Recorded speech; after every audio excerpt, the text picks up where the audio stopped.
Hello and welcome. You're watching Head to Head. I'm Antonina Antosha with uatv. The IT market of Ukraine grows annually from 20 up to 30%, and this is a huge market which experts predict will be growing and growing with the years to come.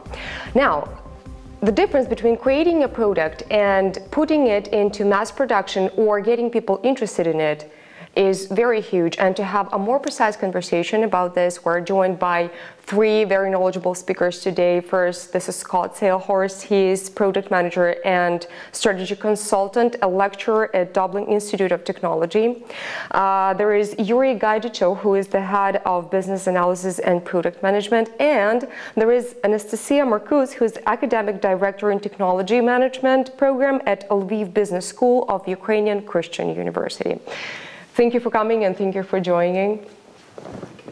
So I would like to start with you, Anastasiya, since you are the founder and the academic director of the program. What made you come up with an idea to create such a program? Well, actually, I'm the academic director, but I took the program at the point where it's been already created. So the initiator of the program, there were two founding, I can say, parents of the Master of Science in Technology Management program, and one was Lviv IT cluster, and the other was Lviv Business School of the Ukrainian Catholic University. And Lviv IT cluster approached the business school and with an idea, with an offer to create a program that would transfer engineering talent into managerial talent, because as you know, in Ukraine there is a wealth of software engineers, and yes, their number is growing. But with time, they find themselves in positions where they have to manage a part of a business or a whole business. They have to manage large teams. We have students who manage up to 400 people, in their subordination. And at that time, you become more of a businessman than of a software creator, engineer person, exactly. So at that time you need to already know different business disciplines. So when the program was created 5 years ago, we originally thought of 3 pillars in terms of curriculum to be put into the program. Which one pillar was business courses like marketing, like sales, like people management, like leadership, business processes and things like that. The standard business curriculum. The other pillar was technological courses and things like emerging technologies like software architecture for managers, like IT strategies and IT concepts. So this is another distinctive pillar that you wouldn't find at an MBA program. And the third pillar was soft skills workshops, because we are dealing mostly with people from, as I said, technical background, and they especially need to, develop their skills of public speaking, negotiations, and emotional intelligence and things like that. So this all put together the program, and the idea was again to transfer engineering talent into managerial talent. Yuri, being here a graduate of your program, what do you do now? How did the experience you obtained during conducting the program actually help you in your work right now? What do you do? Currently, I manage the direction of business analysis and product management at a company called Ciklum, and previously did it in another large company, and the program helped me to mostly broaden my horizon of how I view things, and it's a really, really long-term perspective. I would say that it changes all the participants' life perspective, how we see things, do we understand the business that we meet, and then we can put it into practice, working with clients, building different directions inside the companies to actually build this long-term strategy of moving up the value chain, understanding how the business works, and all that helps to really be successful and not just focus on what we did earlier before this program, just more short-term, more technological things. Any particular project that is successful you would like to talk about? We actually have several very successful engagements where I used that knowledge with we can go into some case studies. One was the really large, one of the world's largest insurance companies. So they came to us looking for becoming their innovation partner. So we put together all that we knew to help them not just do another project that they have hundreds of them, but actually help them to innovate, help them to define something new that they can then distribute across all of the markets that they operate. So we built the specific prototype and the business model for them to drive something new in a very old school, I would say, business where nothing changes for dozens of years. And they were really satisfied with this engagement with us. Another one was where we deployed the different consulting services where we help our clients to become more efficient on their side with business analysis or product management. So we help them to understand. How do you help a client become more efficient on a certain market? How do you do, what is this procedure? What is this algorithm you have to follow? I wouldn't say that there is a specific procedure that fits all of the clients. It's more of a specifics of our market. Then in Ukraine, for dozens of years, our companies working for US or European clients, they accumulated a lot of knowledge and experience of how things work inside their companies and all of the inner workings of traditional projects where we know upfront what we need to do.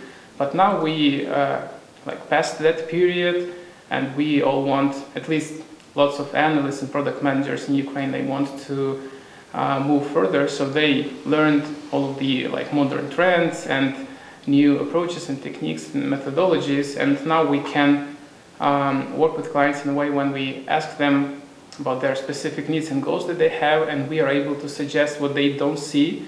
We're able to suggest some new approaches or new things to try in their business, maybe how to do things differently in what they already do, to really help them change that, while without us they either have not enough time to do that or not enough insights on how this could be done. So they're really open to our experience and knowledge, and it's typically we are able to help them to not just become more efficient, but to look into new models, new projects that they can engage, and we can help them to actually implement them.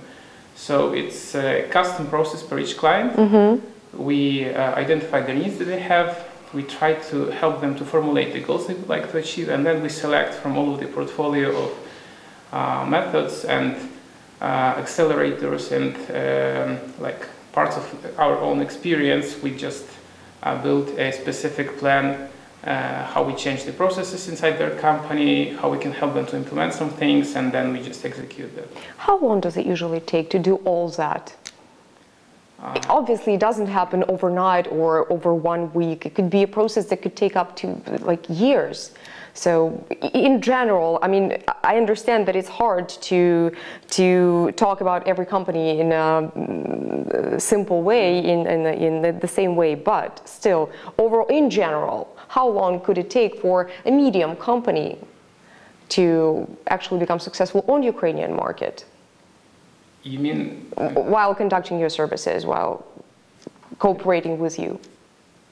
It really depends on what you mean here. Is it the how long it came for a new Ukrainian company to become successful, or how long it takes for us? Let's say a foreign company, because Ukrainian company would be at least a little bit knowledgeable about Ukrainian market, but companies that come from abroad practically don't know anything about the needs of Ukrainian market. So how long would it take? I don't know. It may range from a month to 5 years. There is really no single answer here. Does it depend on the product the company actually produces? Yeah, it depends a lot on corporate culture, on the knowledge that already exists in the organization, and I think that's actually part of corporate culture. How open is the company to bringing in new people, new insights, new perspectives into play inside their business. Thank you. Scott, what makes up a good product manager? I think a quest for knowledge. So always trying to learn fundamentally, never assuming that you already know the answer. And so taking the approach that there are things that you know and you can prove, and there's things that you believe that you should test. And that goes for any product in IT industry? Yes, absolutely. I started out, I spent many years as an engineer and then as a software developer, not even knowing about product managers. Didn't know they existed. And learned about the role, grew into the role, practiced the role, consulted, and now I help companies create environments where product management can succeed.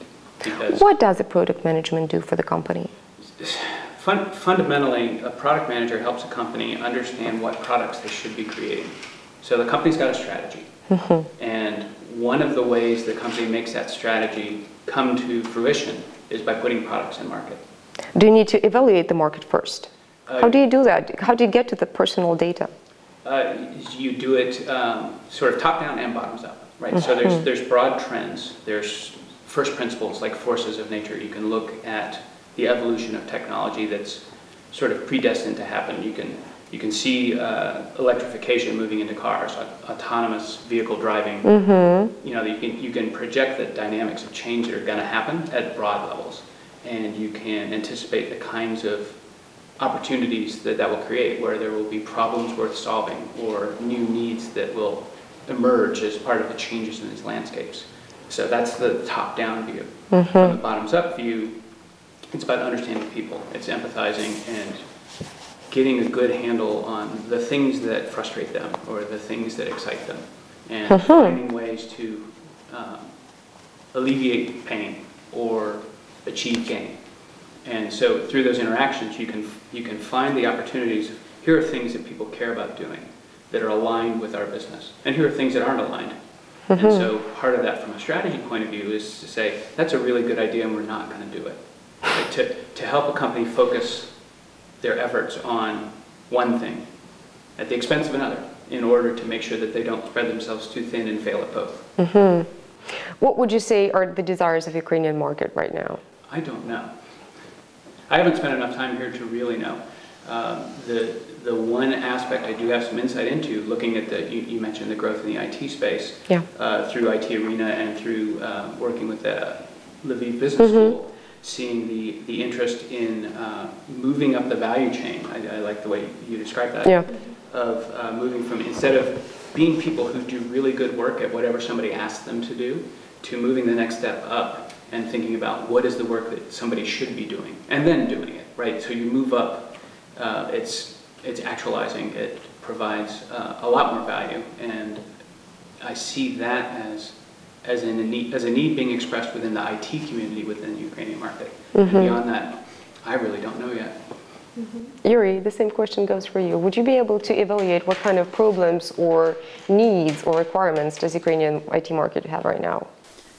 Well, it's a hot topic for our entire IT market for maybe last, I would say, 5 years, when each and every IT company starts from outstaffing or outsourcing basically the same things. When we upfront we know what the client wants to do, more or less, and then we just provide experts able to develop the solution, test the solution, and maybe evaluate the solution before we hand it off to the client. But now we have two worlds converging, actually three.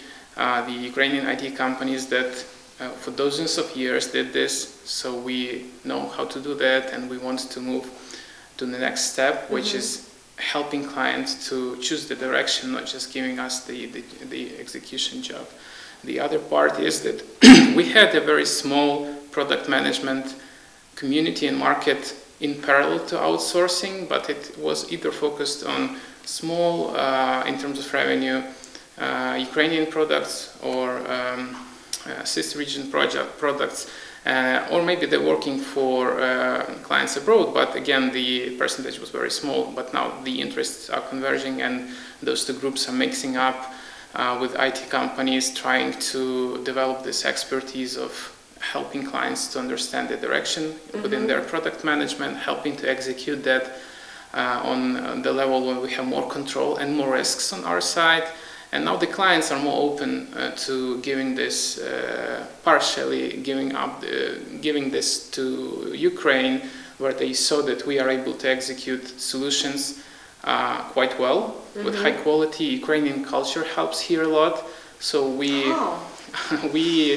have the culture that clients abroad like, that when we say that we'll do some things, we actually will put all of the resources and to complete our commitments. So if they hear something from us, they typically can rely on that, and thus it helps their business to reduce risks and it's easier to communicate. I would say that some of the European countries' culture, not all of them, and the US culture is close to Ukrainian in terms of how we perceive the work. And again, executing commitments, understanding the strategy, speaking up about problems, not hiding them. That's how we compare to India or China or some other outsourcing destinations. And all of that helps in the openness for US clients and European clients to try the product management part with us. They are trying, they see the success here. We'll never probably come to a phase when they just hand off the entire products to us completely. Do you think that that is happening because they don't trust us completely with their products? Partially, but that trust is more of a, do we have all of the necessary professional skills and learning? So the LVBS Masters in Technology program actually helps to close this gap, to show that we have world-class lecturers and teachers like Scott. And we are actually capable to speak their language, understand their business, and build this initial trust with current clients and future clients that we are able to help their business to grow, and they can rely on us. So they just can focus more on the strategic part, more of like a generic direction, and then we can build the roadmaps and execute those roadmaps and be responsible for that. Okay, speaking about technology engineering, Ukraine is already well known around the world for at least two IT products such as Grammarly and PackCube. And that means a lot for the Ukrainian IT market. Now, do we have all the necessary conditions for technology engineers in IT sphere to keep creating? What do you think, Scott?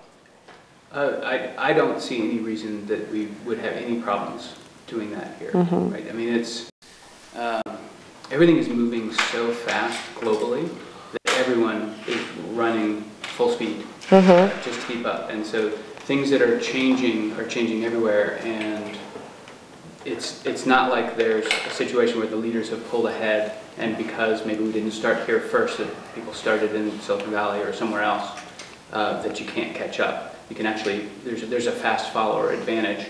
And so the game is changing for everyone. The game is changing in Silicon Valley and in Austin, where I am, and in Tel Aviv and here. And but those are huge places that are already known and that are actually striving for specialists from the IT sphere from Ukraine. How do we keep them here in our native land?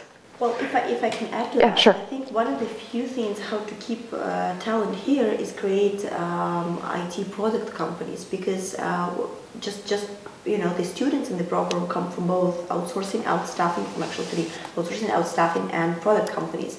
And I see that just looking at their final projects of the program and talking to them extensively, I see that people in product companies are very highly motivated, because they feel that they are not just putting bricks, they're creating a church, you know, figuratively speaking, they're creating a world-class product. And many of the product companies that you mentioned, they have back offices here in Ukraine, so they actually keep engineering teams here in Ukraine, and there are many more product companies.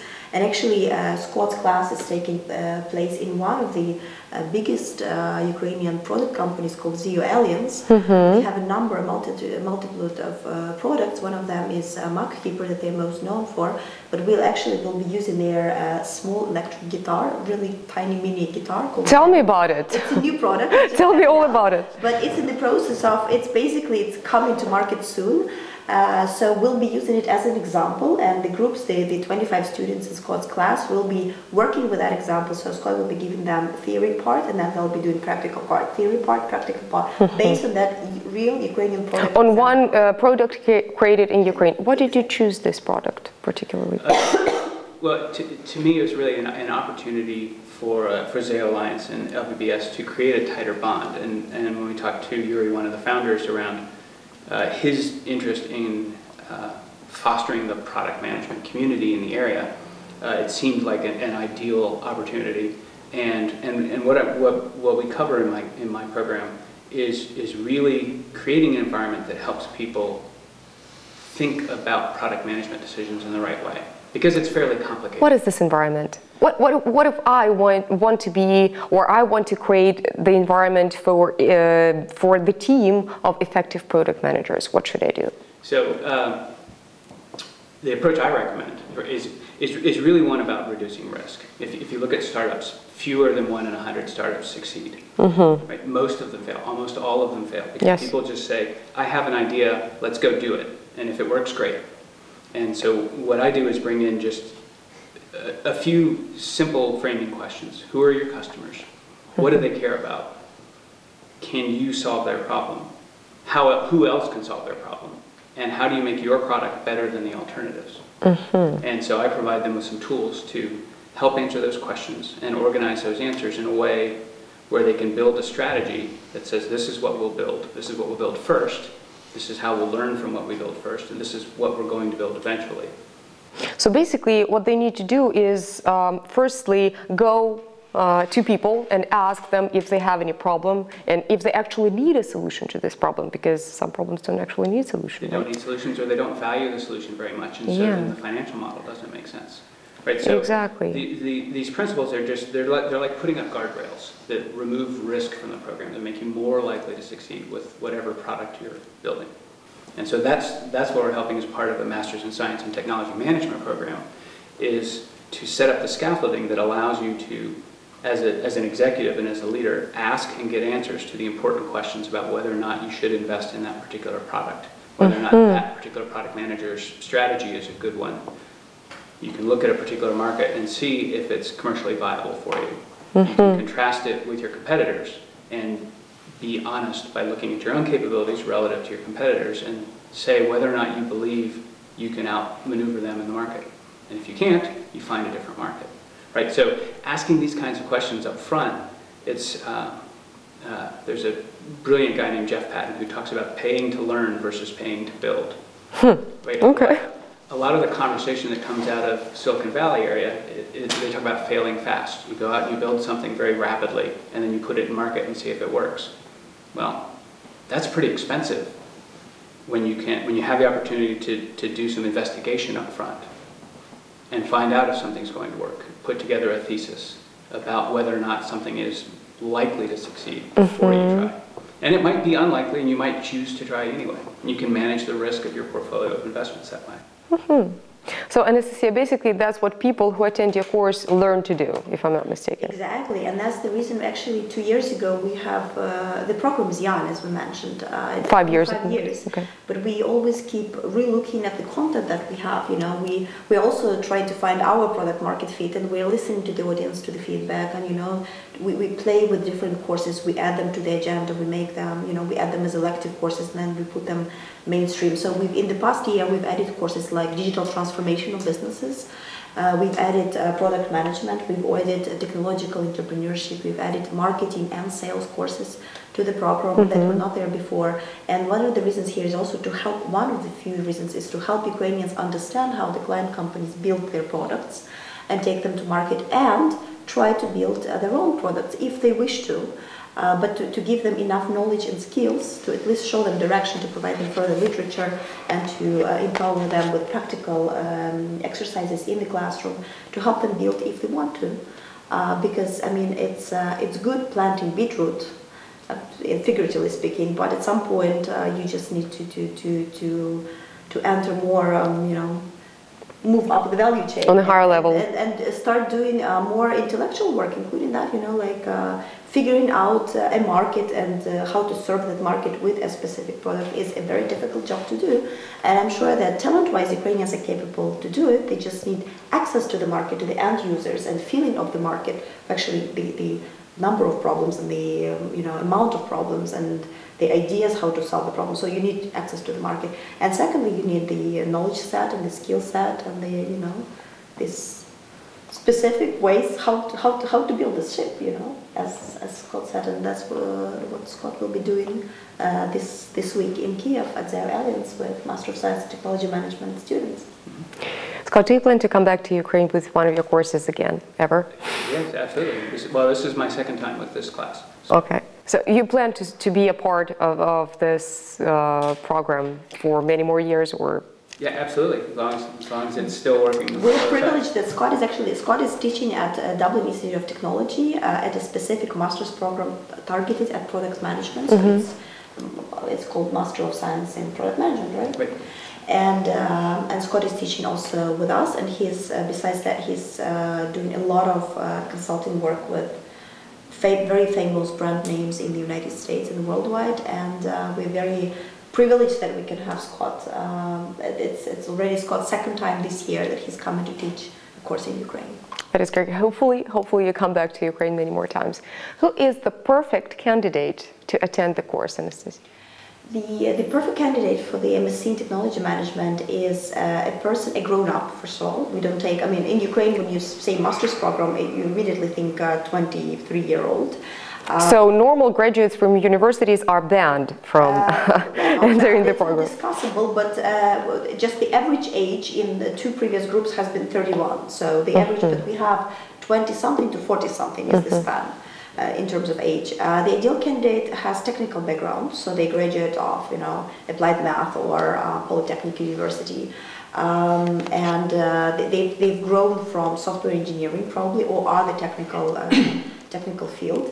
They're in a management position, so they have at least 4 years of management experience of managing teams and companies and branches of companies. They have fluent English because apparently the lecturers, the professors come from the United States, from Canada, from Germany, from Spain, from Portugal. We have only 1 or 2 from Ukraine who speak English. So mostly it's 95%, it's foreign faculty, so you need to have very fluent English. And they need to have some sort of purpose why they need this 1.5 master's program, that is, involves so many courses, so much homework, a study tour to Israel, a final project, which is a big deal, and we have a academic board of the program working hard to actually help participants learn during defending their final project. So you need to have a purpose why you need all that education. And normally people say that they need they have a career goal and they want to achieve that goal with the help of the program, or they want to launch their own company. But they just don't know how to do it the proper way. They sort of lack this confidence, they lack knowledge, skills, and confidence, and contacts, and exchanging experience, and so much more. Yuri, do you give your clients that confidence? I would like to actually compliment Anastasia on the ideal candidate, and where Scott started. It's all about validating assumptions and hypotheses that we have in our head, and it's all about product management. You always have to validate all of the assumptions about your target market, about their underserved needs and our value proposition, and the same goes for the entire Masters in Technology program. So I think that the ideal candidate should be open into validating assumptions built throughout past career and work experience, and be open to that large menu of But knowledge. also should be confident, because what happens if you evaluate the market wrong, right? You have to be sure about yourself. It's actually a good thing to achieve, because if you do this early, then you probably have chosen the wrong market. You need to switch the market, you need to switch your target audience, and the faster you do it, like Scott highlighted, without actually investing too much, the better. You fail faster, you can try again and not waste money and time and energy. That's a great way to perceive it. The faster you fail, the faster you start working on something else. You don't accept the failure as something bad. You accept it as a chance to start something new. Yes, correct. Great. It's different. Great. I think it's a different mentality that Scott probably tries to build, that the entire Masters in Technology program tries to build, that you need to receive more perspectives, look into the problem or goal you're trying to achieve from those different perspectives, and the faster you understand some issues with that goal not actually being your goal, or maybe that goal not being achievable, the faster you can adjust. And that's actually how success is defined in the year 2017. You just change all the time until you find either product market fit or satisfying your clients, all of that together. That was a great definition of success in the year 2017. Scott, what is your definition in the IT industry in Ukraine within the year 2017? I think it's I think it's around actualization. So it's moving from doing the work to being part of defining the work that needs doing. And you, Anastasia, what would you say? Definition of success. Yeah. Oh, it's such a wide topic, but also the attitude to failure is a very good characteristic of a successful person. And that's one of the things students of technology management brought from Israel with us, because when we went to Israel on the first high-tech study tour there, the participants said, look, the Israelis are so easy on failure. I mean, they fail, they get up, you know, brush themselves and start going again and start going again. And they joke about their failures, they tell about their failures. And in Ukraine, you feel very terrified about your failures. I mean, you're so terrified to fail at the very beginning of the process that you sometimes you don't even start, right? Sometimes. Exactly. So when we came from Israel after the first study tour, the participants themselves said we need to do a social campaign to tell Ukrainians that failure is okay. So we actually created a hashtag on Facebook, failure is okay, and we have special T-shirts for the program saying failure is okay with different, you know, holes and you know, torn off sleeves and things like that, just to underline that failure is okay. So my definition of a successful person is a person who supports him or herself in failure when he or she fails, and pats him or herself just to get up and keep moving, because life is a movement. It's a process. It's about energy and, you know, keep going. Couldn't agree with you more. Thank you so much for this informative conversation. I personally have learned a lot. Thank you for coming here, and thank you for sharing your experience, your knowledge, your world of view with us. Thank you. Thank you so much. Thank you for watching. Goodbye.